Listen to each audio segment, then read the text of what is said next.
কৃপা এবং করুণা দুইটা কিন্তু আলাদা শব্দ। কৃপা মানে হলো করে পাওয়া, তুমি যদি না করো কখনো কৃপা তুমি পাবে না। আর আমার করুণাময়ী শ্রীমতী রাধারানী উনি কৃপা করার জন্য ব্যস্ত, কিন্তু আমরা রাধারানীর কাছে চাইতে পারি। রাধারানীর কাছে চাওয়াটা অতি দুর্বল, যে রাধারানী তুমি তো পরম করুণাময়ী, রাধারানী তুমি আমাকে দয়া করো যেন আমি কৃষ্ণ ভক্তি লাভ করতে পারি। মনে রাখবেন, রাধারানীর কৃপা ছাড়া কখনো কোনো জীব কৃষ্ণ ভক্তি লাভ করতে পারবে না, কখনো কোনো জীব কৃষ্ণ ভক্তি লাভ করতে পারবে না। ওই কারণে শাস্ত্র বলছেন, রাধা ভজনে যদি রতি নাহি বেলো, কৃষ্ণ ভজন তবে অকারণে গেল। তুমি যতই কৃষ্ণকে ডাকো না কেন, যতই কৃষ্ণ বলে ভূমির মধ্যে গড়াগড়ি দেও না কেন, যদি রাধারানীর কৃপা তুমি লাভ না করতে পারো, তুমি যদি রাধারানীর ভজন না করো, তুমি যদি রাধারানীকে স্মরণ না করো, ওই কৃষ্ণকে একা ডেকে কোনো লাভ কিন্তু হবে না। ওই কারণে সর্বপ্রথম দরকার হলো রাধা ভজন, রাধার কৃপা। রাধার যদি কৃপা হয়ে যায় তাহলে আমার গোবিন্দর কৃপা হয়ে যাবে। আপনি যত বিগ্রহ দেখবেন ভগবানের, সমস্ত বিগ্রহের পূর্বে দেখবেন আমার করুণাময়ী শ্রীমতী রাধারানীর শ্রী নামটা রয়েছে। রাধা গোবিন্দ, রাধা শ্যাম সুন্দর, রাধা মদন মোহন, রাধা বঙ্কুবিহারী, রাধা গোকুলানন্দ, রাধা মদন গোপাল, রাধা রমন, সমস্ত কিছুর পূর্বে রাধা বলল। কার নাম গোমা? রাধারানীর নাম।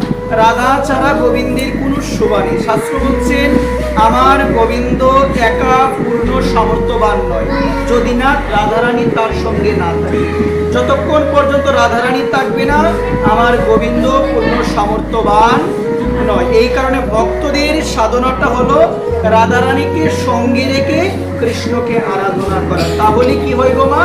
যুগল ভজন হয়। সবাই বলো না, যুগল ভজন হয়। এই কারণে রাধারানীর কৃপা দরকার। এই যে কৃপাটা হলো করে পাওয়া, আর করুণা হলো মা অযাচিত ভাবে কোনো বৈষ্ণব, কোনো মহাত্মা যখন আমাদের করুণা করে, যে করুণার মাধ্যমে অন্তরে আমাদের কৃষ্ণ ভক্তি আসে। কি ভক্তি আসে? সবাই কৃষ্ণ ভক্তি আসে। শ্রী নরোত্তম দাস ঠাকুর দেখবেন মা তার প্রেম ভক্তি চন্দ্রিকা গ্রন্থে তিনি যে বিষয়টি উল্লেখ করেছেন, যে এইবারও করুণা করো বৈষ্ণব গোসাই, পতিত পাবন তোমা বিনে আর কেউ। কি বলছে মা? এইবারও করুণা করো বৈষ্ণব গোসাই, যে বলছেন বৈষ্ণব গোসাই এইবারও করুণা করো, পতিত পাবন তুমি বিনে আর কেউ নাই।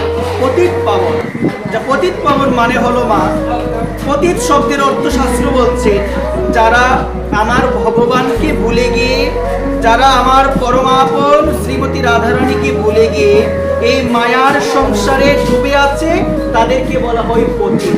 ওই পতিতদেরকে পাবন মানে যিনি উদ্ধার করে, যিনি করুণা করে, তিনি হলো মহতী বৈষ্ণব। একবার মহতী বৈষ্ণব, ওই মহতী বৈষ্ণবকে এই জন্য বলা হয়েছে পতিত পাবন। যারা কৃষ্ণ বিমুখ হয়ে সংসারে পথভ্রষ্ট হয়ে আছে, যারা জীবনের প্রকৃত পথ এখনো জানতে পারে নাই, যারা জীবনের সঠিক গন্তব্যস্থল কোথায় এখনো জানতে পারে নাই, ওই তাদেরকে কৃপা করার জন্য, তাদেরকে করুণা করার জন্য মহতী বৈষ্ণবগণ প্রত্যেকের ধারে ধারে ঘুরে বেড়ায়। এখানে বলছে এইবারও করুণা করো বৈষ্ণব গোসাই, পতিত পাবন তোমা বিনে আর কেহ নাই, যাহারও নিকটে গেলে পাপ দূরে যায়, এমনও দয়ালু প্রভু। বৈষ্ণবের মতো দয়ালু প্রভু আরো কোথাও